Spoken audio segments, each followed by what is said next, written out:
Le texte d'aujourd'hui raconte l'histoire d'un homme que, en tout cas, tous les enfants américains de ma génération connaissaient.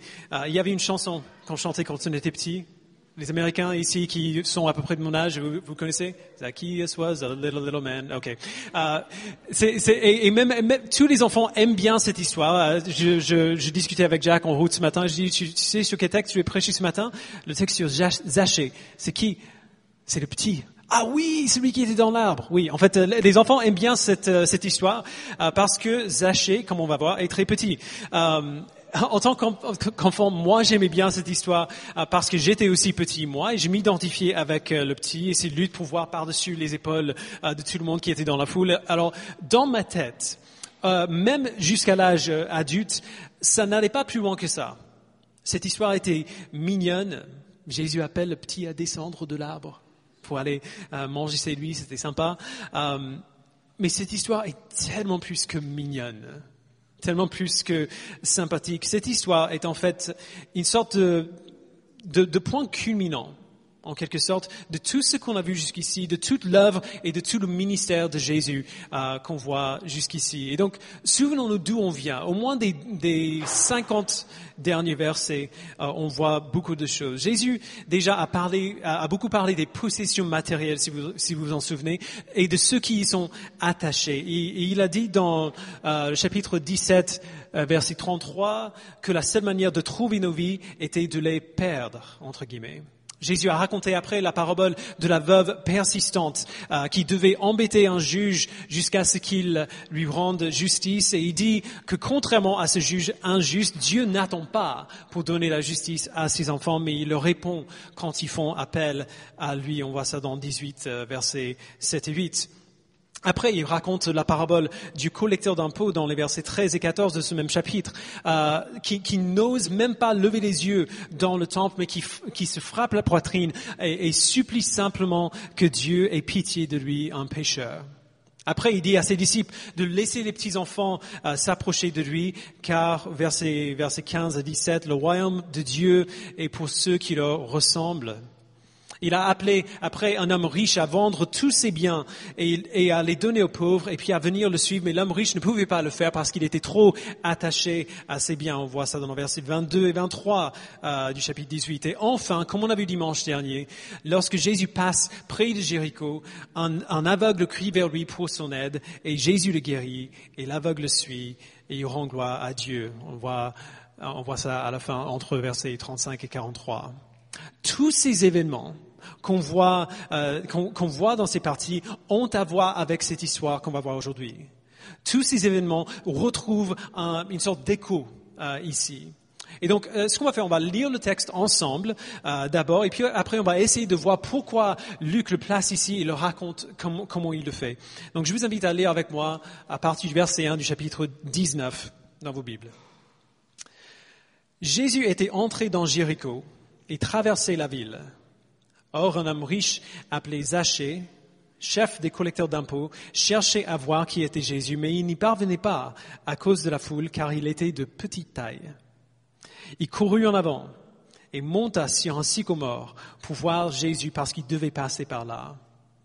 Lorsque Jésus fut arrivé à cet endroit, il leva les yeux, le vit et lui dit, « Zachée, dépêche-toi de descendre, car il faut que je m'arrête aujourd'hui chez toi. » Zachée s'empressa de descendre et l'accueillit avec joie. En voyant cela, tous murmuraient en disant, il est allé loger chez un homme pécheur.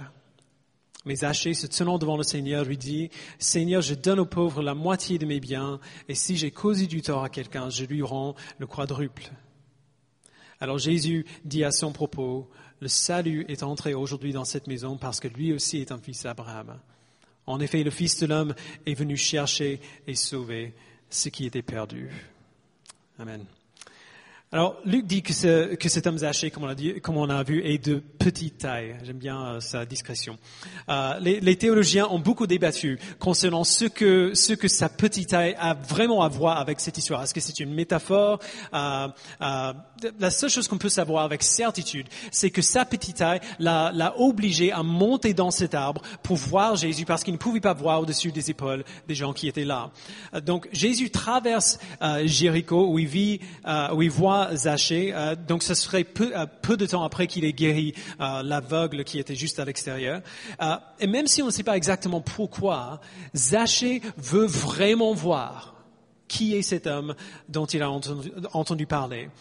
Et la grande surprise de cette première partie du texte, c'est qu'apparemment Zachée n'est pas seul à chercher Jésus, que Jésus le cherche aussi.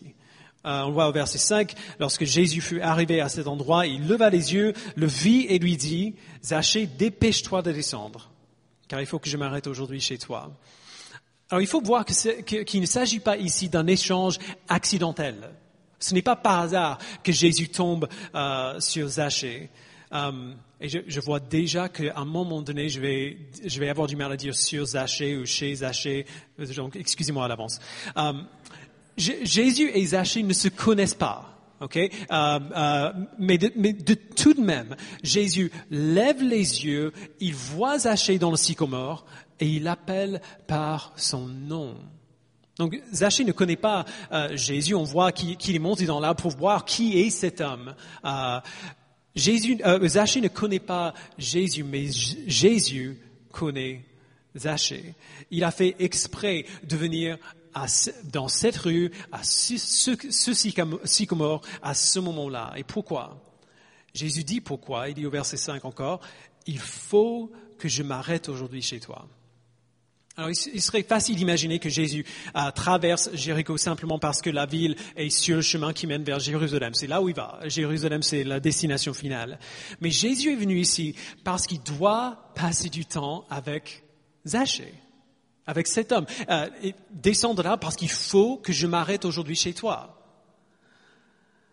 Alors, Zachée descend du sycomore et Luc dit au verset 6 qu'il l'accueillit avec joie. Donc, il n'est pas intimidé par Jésus, il n'est pas offensé par son audace, genre qui s'invite chez quelqu'un d'autre qui ne connaît pas. Il est rempli de joie à l'invitation que Jésus fait pour lui-même.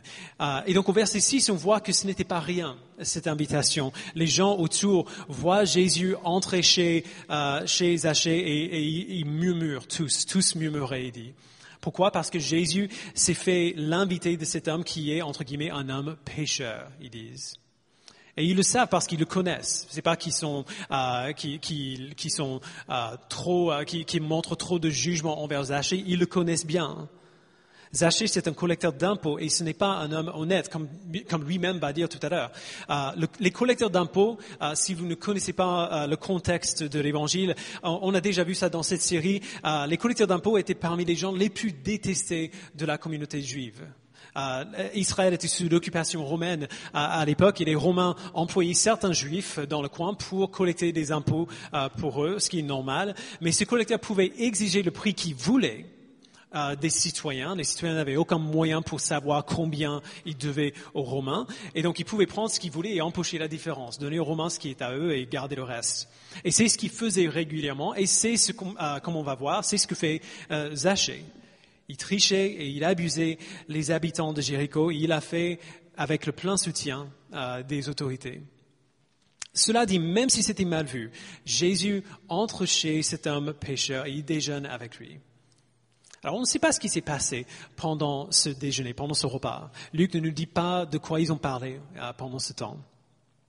Mais on sait que l'échange a eu un impact profond sur Zachée. C'est un homme totalement transformé. Et on voit sa transformation ensuite en ce qu'il fait de ses biens matériels. Les collecteurs d'impôts étaient riches. Ils avaient tous les moyens pour avoir autant d'argent qu'ils voulaient, aussi souvent qu'ils voulaient. Mais tout de même, d'abord au verset 8, il s'engage à donner 50% de tout ce qu'il a aux pauvres. Et puis après du 50% qui lui reste, il s'engage à rendre à tous ceux qu'il a trichés 4 fois ce qu'il leur avait pris. Si on fait des calculs, c'est une somme absolument gigantesque. Étant donné combien les collecteurs d'impôts prenaient historiquement du peuple, de toute évidence, après avoir fait cela, il n'aurait resté plus rien pour lui. Et là, Jésus dit quelque chose d'incroyable. Au verset 9, il dit « Le salut est entré aujourd'hui dans cette maison. » Pourquoi? Non pas parce que Zachée s'engageait à tout donner, non pas parce qu'il avait reçu Jésus chez lui. Jésus dit pourquoi. Le salut est entré aujourd'hui dans cette maison parce que lui aussi est un fils d'Abraham. En effet, le Fils de l'homme est venu chercher et sauver ce qui était perdu. Autrement dit, Zachée a trouvé le salut auprès de Jésus parce que Jésus était venu le chercher et le sauver. C'est pour ça qu'il était là. Et en effet, on peut voir dans l'histoire de Zachée une sorte de crescendo de tout ce que Jésus dit et fait depuis une 50aine de versets. Comme on l'a déjà vu, Zachée veut voir Jésus et il le voit. Il le voit et Jésus le voit aussi. On peut penser à l'aveugle qui crie pour que sa vue lui soit restaurée. Zachée donne tout ce qu'il a pour suivre Jésus. On peut penser à l'homme riche qui ne pouvait pas faire de même. La petite taille de Zachée donne même un rappel physique des enfants du verset 15-17 du chapitre 18. Le royaume de Dieu est pour ceux qui leur ressemblent.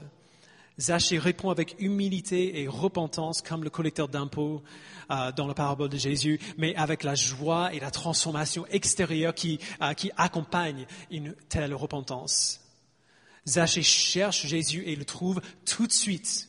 Il n'a pas besoin d'attendre longtemps, contrairement à la veuve qui doit harceler le juge pour attirer son regard. Il est prêt à perdre sa vie et ainsi il la trouve, comme Jésus dit dans Luc 17, verset 33. L'histoire de Zachée est une sorte d'image résumée de pratiquement tout ce qu'on a vu depuis quelques mois. Et ainsi, Luc nous donne une image de la manière dont Jésus nous sauve. C'est là où il nous amène, c'est là où il nous amène depuis tout ce temps. Zachée passe par une série d'expériences ici, et si nous connaissons Jésus, nous passons par les mêmes. Ce qui s'est produit en Zachée pour l'amener à ce sycomore, c'est quelque chose qui arrive à nous tous, qu'on soit chrétien ou non, en tout cas dans la première partie de l'histoire. On sait ce que c'est que de vivre.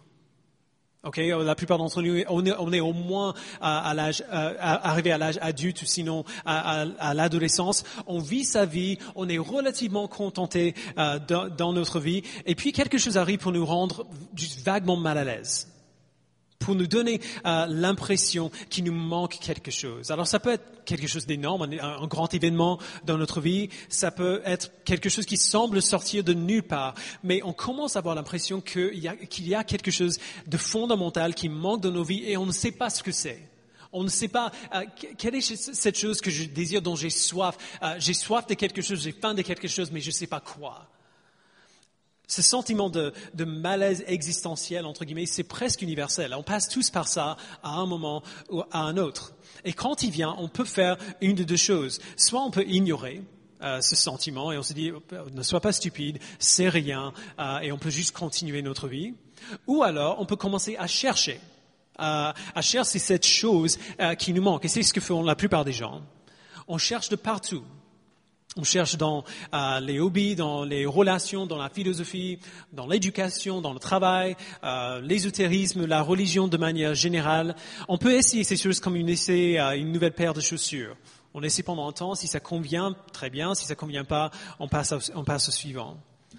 Mais pour les chrétiens, cette recherche pour la chose qui nous manque nous a forcément amenés à Jésus.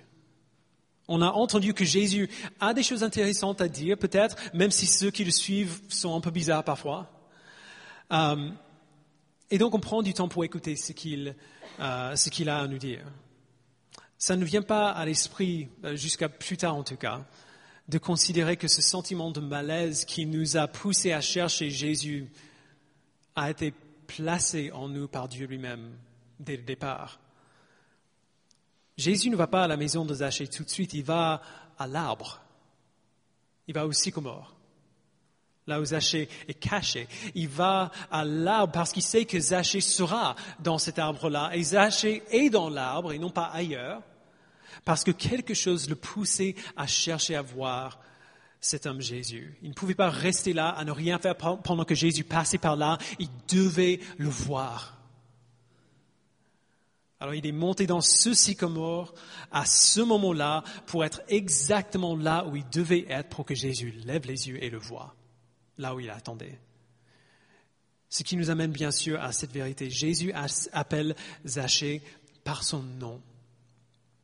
Il dit pas « Qu'est-ce que tu fais là? Toi, monsieur ?» Il l'appelle par son nom. Il vient directement à ce sycomore parce qu'il y allait pour le rencontrer, pour aller à sa maison à lui. Jésus le cherchait.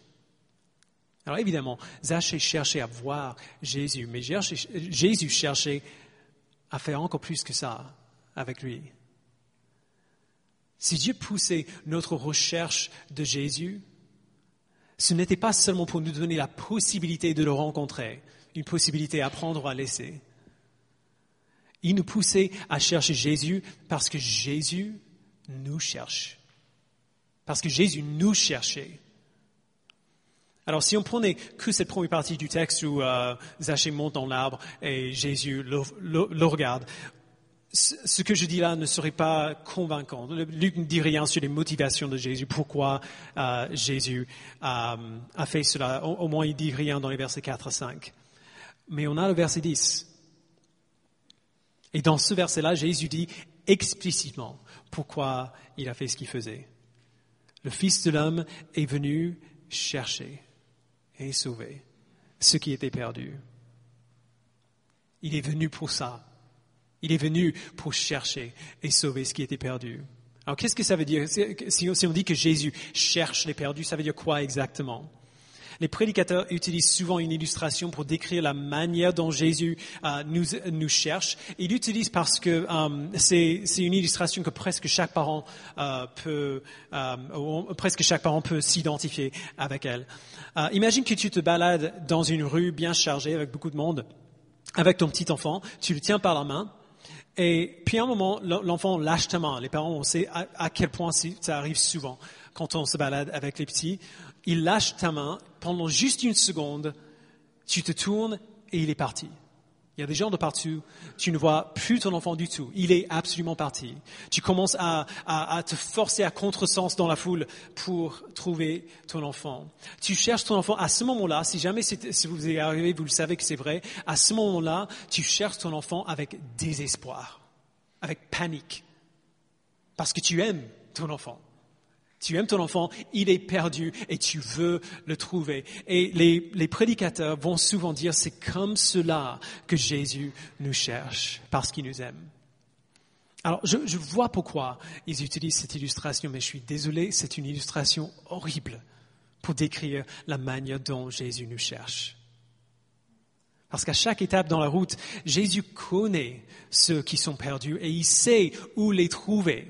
Il n'est jamais paniqué, il n'est jamais désespéré. Il connaît chaque détail de ce qui doit se passer pour sauver les siens. Les perdus sont perdus, non pas parce que Dieu ne sait pas où ils sont, mais parce que eux ne savent pas où Dieu il est. Alors voici une meilleure image du coup. Imagine que tu es longtemps éloigné de quelqu'un que tu aimes et tu sais que enfin, après tout ce temps, il revient à la maison. Tu vas à l'aéroport, tu as les infos qu'il faut sur le vol, tu sais où ils vont descendre de l'avion et à quel moment. Donc tu arrives à l'aéroport et quand les portes s'ouvrent enfin et la vague de personnes commence à sortir, tu commences à chercher de la foule. On a tous fait ça. Tu commences à chercher tous les visages parce que tu sais que la personne que tu aimes est là, est juste là. Tu sais qu'elle est là. Et qu'elle est juste devant toi. Tu vas la voir bientôt. C'est ainsi que Jésus nous cherche. Il sait exactement où nous sommes, exactement ce qu'il fait pour nous faire arriver au bon endroit, au bon moment pour nous chercher. Et même cette illustration n'est pas parfaite parce que non seulement Jésus sait où on sera à tel moment, c'est lui qui nous a amenés à cet endroit pour nous trouver. Et il le fait d'une variété de manières. Parfois il le fait à travers d'autres personnes, comme il a fait avec moi-même. Parfois il le fait à travers, il nous cherche à travers nos circonstances, par une série d'événements dans nos vies qui nous amènent à tel endroit, à tel moment pour le rencontrer. Et parfois il nous cherche par rien du tout d'extérieur, mais plutôt par une sorte de bouleversement intérieur qui semble sortir de nulle part. Mais quel que soit le moyen qu'il choisit pour nous y amener, si jamais nous trouvons Jésus, Si jamais nous rencontrons Jésus, ce n'est pas parce que nous le cherchions. C'est parce que lui nous cherchait. Il nous cherchait. Il faut qu'on soit très clair là-dessus. L'idée que tu es chrétien parce que tu es venu vers Jésus, parce que tu as pris la décision de le suivre, que c'est toi qui as fait cela, cette décision, cette idée est totalement erronée. Imagine un homme dont le cœur a arrêté. À un moment donné, les secouristes font ce qu'il faut pour le ressusciter. Le cœur de l'homme redémarre. Et puis l'homme s'assoit et proclame avec fierté, « Hey, vous avez vu ça? Je me suis assis !» C'est de la folie pour un homme ressuscité de se féliciter d'être en vie. Avant qu'il puisse faire quoi que ce soit, quelqu'un d'extérieur devait venir ressusciter cette personne. L'apôtre Paul nous dit dans Éphésiens 2, versets 4 et 5, que nous étions morts dans nos offenses et que Dieu nous a rendus à la vie avec Christ. Chaque chrétien doit décider de suivre Jésus, absolument, mais on fait ce choix-là parce qu'il nous a rendus à la vie. Et le choix entre la vie et la mort, quand on a envie de vivre, c'est le choix le plus facile au monde.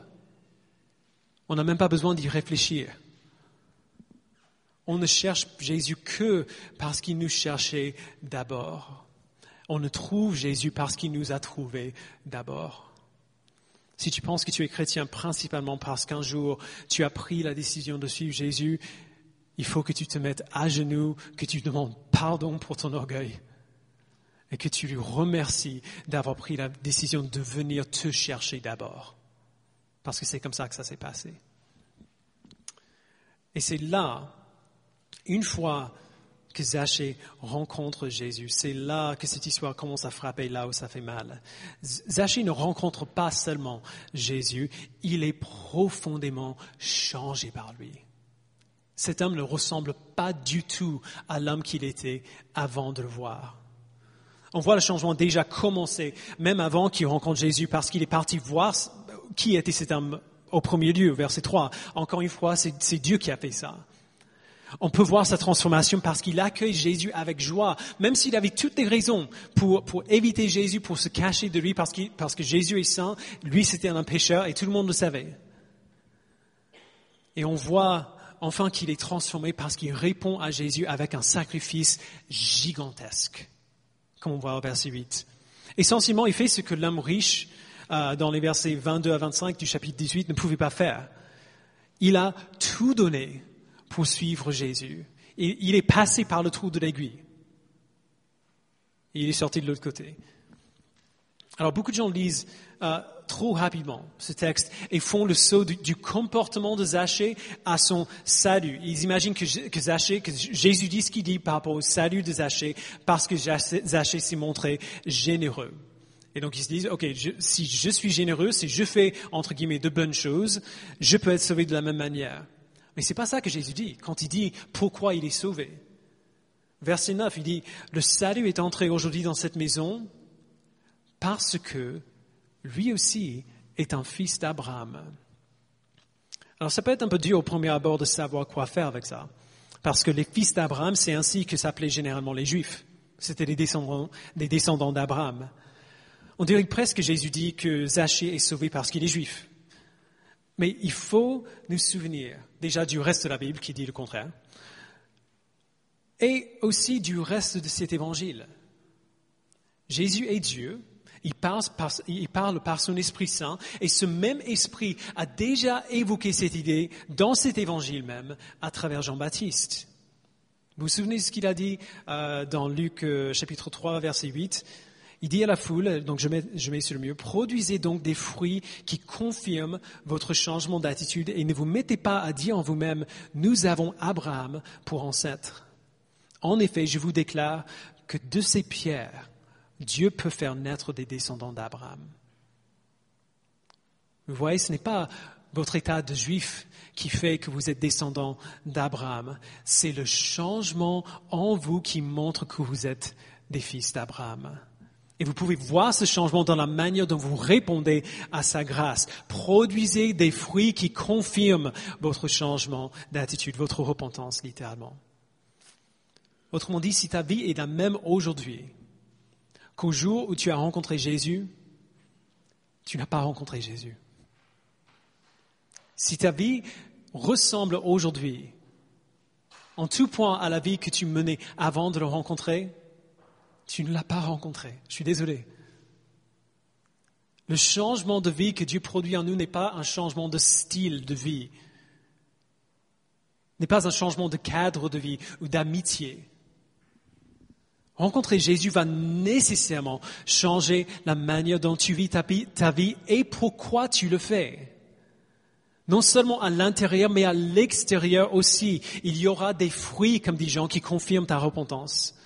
Tu vas commencer à aimer des choses que tu n'aimais pas avant. Tu vas commencer à détester des choses qui te semblaient importantes avant, mais qui allaient à l'encontre de ce que Dieu t'appelle à faire. Tes priorités vont changer. Et puisque tes priorités ont changé, tu vas faire des choix. Nécessairement, tu vas faire des choix. Tu vas dire oui à certaines choses et tu vas dire non à d'autres choses. Alors, si ça semble intimidant, il faut nous souvenir déjà que nous sommes imparfaits, nous progressons vers la sainteté. Mais il faut aussi qu'on se rappelle de ce moment où Jésus a dit à quel point il est difficile pour un riche d'entrer dans le royaume de Dieu, vous vous souvenez du chapitre dernier? Et comment tout le monde a dit, eh bien du coup, si c'est comme ça, qui peut être sauvé? Quelle était la réponse de Jésus? Il dit, Luc 18, verset 27, « Ce qui est impossible aux hommes est possible à Dieu. » Nous sous-estimons beaucoup, frères et sœurs, ce que Dieu peut faire en nous. On se permet énormément de liberté affreuse parce que nous sommes, entre guillemets, des pécheurs encore. Parce que nous ne sommes pas encore parfaits. Mais bon sang, ce qui est impossible pour nous est possible pour Dieu. Ce n'est pas impossible pour Dieu de nous donner des commandements et ce n'est pas impossible pour nous d'obéir à ces commandements. Avec joie, Zachée va de riche à pauvre en un instant. Il donne tout ce qu'il a et on ne voit aucune indication d'une hésitation de sa part. Il est totalement transformé. Et ce n'est pas parce qu'il a amassé assez de volonté pour faire le bon choix. Il est changé parce que Jésus l'a cherché et parce que Jésus l'a sauvé. Et c'est ce qu'on voit enfin au verset 10. Il fait cela parce que c'est pour cela qu'il est venu. Le Fils de l'homme est venu chercher et sauver ce qui était perdu. Comme Zachée, il nous a cherchés, il est venu à notre recherche, il nous a amenés exactement où on devait être pour qu'il nous retrouve. Et comme Zachée, il nous a sauvés. Sa recherche pour nous l'a poussé à faire ce qu'il fallait faire pour nous sauver coûte que coûte. Sa recherche l'a poussé à la mort la plus affreuse qui soit. Il a pris notre place pour qu'on soit réconcilié avec Dieu. Il a pris notre péché, nous a donné la vie parfaite que lui, il avait vécue en retour. Si nous lui appartenons, c'est parce qu'il nous a cherchés et parce qu'il a fait tout ce qu'il fallait faire pour nous sauver une fois qu'il nous avait trouvés. Il y a quand même une dernière chose ici qui serait vraiment dommage de rater. Il est facile. Il est très facile de prendre ce passage et même en disant la vérité sur ce que ce passage dit vraiment. Il est facile de prendre ce passage et de le rendre très individualiste. Dieu m'a cherché, il m'a sauvé, il m'a transformé tout comme il a fait pour cet homme unique, ce seul homme Zachée. Mais comme d'habitude, il y a plus ici que cela. À de très nombreuses reprises, dans son évangile, Luc se sert du mot « aujourd'hui » de manière bien particulière. C'est fascinant. Si jamais vous avez l'occasion d'explorer le sujet, je crois même que Si je me rappelle bien, Dominique Angers a même fait son thèse de doctorat sur l'utilisation du mot aujourd'hui par Luc dans son évangile. À chaque fois que Luc se sert de ce mot en relation avec ce que Jésus fait, il met un accent sur un aspect fondamental de sa vie et de son ministère. Par exemple, dans le chapitre 2, tout au début de l'évangile, on voit Luc qui raconte ce qu'on raconte d'habitude à Noël. C'est le texte qu'on lit d'habitude à Noël. Les bergers sont dans les champs. Vous vous rappelez, c'est tout calme. Et l'ange apparaît devant eux, leur fait très peur. Et il leur dit, donc c'est Luc chapitre 2, verset 10, « Soyez sans crainte, car je vous annonce la bonne nouvelle d'une grande joie qui sera pour tout le peuple. Aujourd'hui, dans la ville de David, il vous est né un sauveur qui est le Christ, le Seigneur. » Donc aujourd'hui, dans cette ville, aujourd'hui, un sauveur est venu. L'attente est terminée. Aujourd'hui, il est né, le Sauveur, le Messie, le Seigneur, et il n'est pas venu seulement pour une personne, il est venu, ou même pour un petit groupe de personnes, il est venu pour tout le peuple. C'est une bonne nouvelle de grande joie pour le monde entier. L'échelle de cette bonne nouvelle que l'ange annonce est globale. C'est pour tout le monde. Dieu avait promis à Abraham que toutes les nations du monde seraient bénies à travers sa descendance, et aujourd'hui, Dieu a accompli cette promesse-là. Aujourd'hui, il est né. Un autre exemple dans Luc chapitre 4. Jésus est adulte maintenant, il est là, il est dans la synagogue et il lit à partir de Ésaïe 61. Jésus lit à haute voix dans la synagogue. Donc on voit dans Luc chapitre 4 à partir du verset 18, il lit du livre d'Ésaïe. « L'Esprit du Seigneur est sur moi parce qu'il m'a consacré par onction pour annoncer la bonne nouvelle aux pauvres. Il m'a envoyé pour guérir ceux qui ont le cœur brisé, pour proclamer aux prisonniers la délivrance et aux aveugles le recouvrement de la vue, pour renvoyer libres les opprimés, pour proclamer une année de grâce du Seigneur. » Alors lorsqu'Ésaïe a écrit ces mots, il parlait de ce même Messie promis de Dieu, le Sauveur qu'il avait promis à son peuple, qui allait venir apporter la bénédiction au monde entier en tant que descendant d'Abraham. Mais après que Jésus lit ces versets-là, regardez ce qui se passe ensuite. Verset 20. « Ensuite, il roula le livre, le remit au serviteur et s'assit. Tous ceux qui se trouvaient dans la synagogue avaient les regards fixés sur lui. Alors il commença à leur dire, « Aujourd'hui, cette parole de l'Écriture que vous venez d'entendre est accomplie. » Alors ceux qui écoutaient Jésus à ce moment-là l'auraient bien compris. Jésus dit que c'est lui, le secours que Dieu avait promis. C'est lui, le Messie choisi de Dieu. Ils n'ont plus besoin d'attendre l'accomplissement de cette promesse. Aujourd'hui, cette parole de l'Écriture est accomplie. Aujourd'hui, le grand plan de Dieu a commencé à se réaliser. Aujourd'hui, le royaume est venu, comme on l'a vu beaucoup de fois dans cet évangile. Le royaume est venu aujourd'hui dans la personne de Jésus. Jésus est venu accomplir une mission, et cette mission est d'une échelle universelle, d'une échelle cosmique. Alors maintenant, prenez ces deux exemples et mettez-les à côté des deux exemples qu'on voit dans le chapitre 19, dans l'histoire de Zachée. À deux moments différents, Jésus insiste sur le mot « aujourd'hui ». Aujourd'hui, il doit rester chez Zachée. Et aujourd'hui, le salut est venu pour cette maison. Alors, étant donné comment Luc se sert de ce mot dans le reste de l'évangile, l'emphase répétée ici n'est pas un accident. Les deux aujourd'hui de Luc 19 sont tout aussi gigantesques que les aujourd'hui de Luc 2 et de Luc 4. Mais l'échelle ne pourrait pas être plus différente. Dans ce cas, c'est aujourd'hui qui prononce son centré sur un homme, une personne, Zachée. Aujourd'hui, Jésus doit rester chez lui et aujourd'hui, Zachée a trouvé le salut.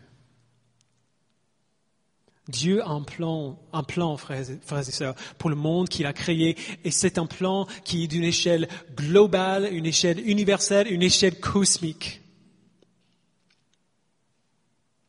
Mais ce plan gigantesque de Dieu, qu'il a mis en mouvement pour le monde entier n'est pas sans nom.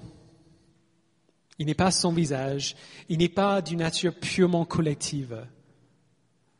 Son plan n'est pas seulement énorme, si je peux le dire comme ça. Le plan gigantesque de Dieu n'est pas seulement gigantesque. Il est aussi tout petit. Aussi petit que ce petit bonhomme. Le plan de Dieu est cosmique, mais il est personnel. Son plan est pour son peuple et son amour est pour son peuple, mais cet amour-là s'étend même aux plus petits. Son amour s'étend même aux plus petits de son peuple. Et nous cherche et nous trouve là où nous sommes, comme Zachée peut en témoigner. Le salut est entré aujourd'hui dans cette maison parce que lui aussi est un fils d'Abraham. En effet, le Fils de l'homme est venu chercher et sauver ce qui était perdu. Alors la raison pour laquelle tout cela est tellement important, pourquoi cette histoire est tellement importante pour la plus grande histoire qu'on voit dans cet évangile, c'est ce qu'on a déjà dit tout à l'heure. L'expérience que fait Zachée ici, c'est l'expérience qu'on devrait tous faire, qu'on a tous fait si on a rencontré Jésus. Peut-être à des degrés différents selon là où on est dans notre vie.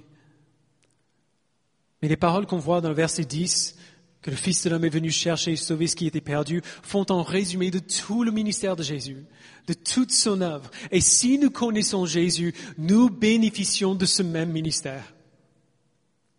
Nous avons reçu la même grâce. Il a fait la même chose avec nous. Il est venu nous chercher et nous sauver. On est créé pour connaître et pour voir sa gloire et sa personne. Et chacun d'entre nous s'est tellement éloigné de ce but que nous étions effectivement perdus dès notre naissance. Nous n'avions aucune idée où trouver ce qui nous manquait, ce pourquoi nous sommes créés. Et même si on savait où le trouver, on n'aurait pas pu l'atteindre. Alors, il est venu nous chercher. Il est venu à notre recherche. Il a quitté sa demeure auprès de son Père. Il s'est vêtu de notre humanité. Il a souffert pour prendre notre place et pour nous donner la sienne. Il est venu là où nous étions et nous a trouvés et nous a enlevés de la mare dans laquelle nous nous trouvions. Et il a fait pour nous alors qu'on était encore ses ennemis. Alors qu'on était encore des petites personnes pécheresses. Il a fait ça pour nous. Il nous a cherchés et il nous a sauvés. Et la raison pour laquelle on n'arrête pas de répéter ça ici, je sais que toutes les semaines c'est la même chose. La raison pour laquelle on n'arrête pas de répéter cela, c'est parce que c'est seulement cette vérité-là. Il n'y a que cette vérité-là qui peut produire en nous une joie vraie et bibliquement solide en nous. Et c'est seulement cette joie vraie et solide qui est profondément enracinée en Jésus, qui nous rend capables de tout lui donner, comme Zachée l'a fait. Tant qu'on s'aime soi-même plus que lui, on ne voudrait jamais lui obéir totalement. On peut peut-être changer notre comportement, mais pas notre cœur. Mais quand on comprend ce que Jésus a fait pour nous, quand son esprit nous donne de comprendre qu'il a fait ça, pas seulement pour son peuple, mais pour moi, petite personne que je suis, rien dans ce monde ne peut le toucher. Rien dans ce monde ne peut s'approcher à ça, à cette vérité. Chaque joie et chaque plaisir et chaque bonheur de ce monde est totalement éclipsé par le simple fait de le voir et d'être vu par lui, d'être cherché par lui, d'être trouvé par lui, d'être sauvé par lui. C'est ainsi que Zachée a pu donner tout ce qu'il avait. C'était pas pour qu'il connaisse Jésus, mais parce qu'il a rencontré Jésus, parce qu'il le connaissait. Et face à cette réalité que Jésus est venu pour lui, qu'il est venu à cette ville pour le trouver, lui, il était tellement rempli de joie que les choses qu'il aimait avant n'avaient plus aucune valeur pour lui. C'était facile. de donner tout ce qu'il avait, parce que ce qu'il avait reçu en retour était infiniment meilleur. Alors souvenez-vous, frères et sœurs, souvenez-vous que si vous connaissez Jésus, si vous l'avez rencontré, si vous l'avez trouvé, ce n'est que parce qu'il vous a cherché et vous a sauvé en premier lieu. Ça n'avait rien à voir avec vous, avec ce que vous étiez capable de faire, c'est parce que lui, il a fait ça. Et en réponse à cette réalité, accueillez-le avec joie et donnez-lui tout. Que la réalité que Jésus vous a choisi depuis une éternité passée et vous a cherché et vous a sauvé fasse que toute autre chose soit petite et insignifiante à côté. Ne retenez rien. Parce qu'après tout, qu'est-ce que vous pourriez garder qui serait meilleur que ce que vous avez en lui? Quelle relation pourrait être meilleure? Quelle expérience? Quelle victoire? Quel plaisir? Quel confort? Le psalmiste nous dit qu'il y a d'abondantes joies devant sa face, des plaisirs éternels à sa droite. Il n'y a aucun plaisir que vous aurez ici qui peut dire la même chose. Passez à travers le trou de l'aiguille. Donnez-lui tout, perdez votre vie et ainsi trouvez votre vie. Tout ce qu'on décrit là n'est rien de moins que la vie chrétienne simple et ordinaire. Si notre but c'est autre chose, ce n'est pas la vie chrétienne qu'on vit. La vie à laquelle Dieu nous appelle est tellement meilleure que la vie que nous poursuivons la majorité du temps. Alors poursuivons-le. Et si vous ne connaissez pas Jésus ce matin, juste un mot rapide. Je ne sais pas ce par quoi vous passez, je ne sais pas pourquoi vous êtes là ou ce que vous cherchez. On est heureux que vous soyez là. Mais nous cherchons tous quelque chose, toujours. Et si vous ne connaissez pas Jésus, vous cherchez forcément quelque chose. Je ne sais pas ce qui vous a amené ici, mais je vous encourage et je vous invite, cherchez-le. Si vous ne le connaissez pas encore, cherchez-le. Montez dans l'arbre. Montez dans l'arbre pour le voir. Si vous avez des amis chrétiens, posez-leur des questions difficiles même. Même au risque de les mettre mal à l'aise et de faire qu'ils se sentent un peu stupides. C'est pas grave. Posez-leur des questions difficiles. Lisez la Bible pour vous-même, pour voir ce que dit Jésus. Dans une minute, on va mettre 2 prières sur l'écran pendant la scène. Priez ces prières-là. Dieu n'est pas gêné par les prières des gens qui ne croient pas en lui. Cherchez Jésus. Et la raison pour laquelle je vous encourage à faire ça, c'est parce que vous ne savez pas. Il est fort possible qu'il vous a amené jusqu'ici, à cet endroit, à ce moment, parce qu'il vous cherchait depuis longtemps et a prévu de vous rencontrer ici. Il est fort possible qu'il vous a amené ici afin de lever les yeux pour vous voir et pour vous inviter à descendre de l'arbre et déjeuner avec lui. Je vous invite à prier avec moi.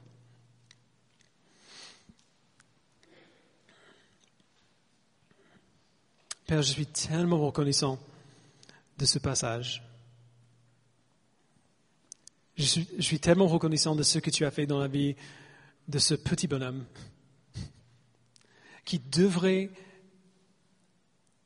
on devrait se souvenir de lui pour d'autres raisons que ça. Il a fait en quelques minutes ce que je souhaite faire avec le reste de ma vie. Si je peux, sur mon lit de mort, si je peux dire que j'ai fait comme lui, je peux mourir très heureux et béni. Merci Père d'avoir cherché et sauvé Zachée. Merci de l'avoir transformé de manière tellement frappante et de manière tellement immédiate.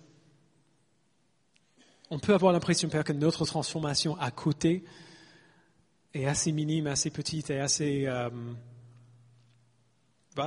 hypocrite même. Encourage-nous, Père, par ce texte, en nous rappelant que ce que tu as fait en lui de manière très intense, tu fais aussi en chacun d'entre nous. Invite-nous à croire, Père, que ce que ton Fils a dit est vrai, ce qui est impossible aux hommes est possible pour toi.